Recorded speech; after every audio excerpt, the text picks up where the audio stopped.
progress reports that you believe would be responsive in any way to the two public record requests that are the subject of this suit?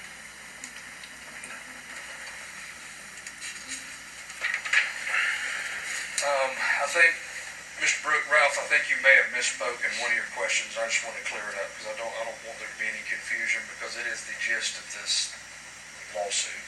You asked specifically if all he looked at, I believe, was statements and checks that were identified in Exhibit 6. And I want to take it one step further. You also saw the progress reports that were identified in Exhibit 6 too, correct? Okay.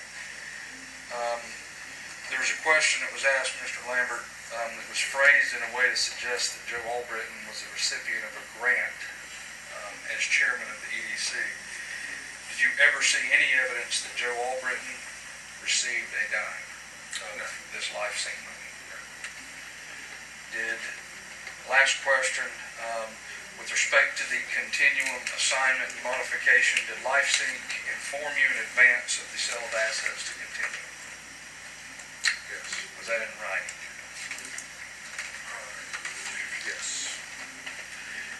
Was it in writing in advance of the sale, or did something come in writing later?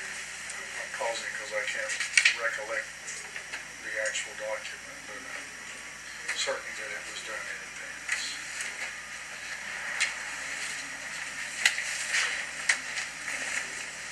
That's all I have. I had just one follow-up on that. If Joe Albritton didn't receive any money from the grant, why is he on the personal note guaranteeing the money? He's not getting any money from the grant. He had every intention of becoming an owner of the company, but to my knowledge, it was never consummated. But the personal note was consummated. So he'd still be responsible for the grant money, even though he didn't get any money from the grant. I think so. That's my opinion. I believe it could be. No questions?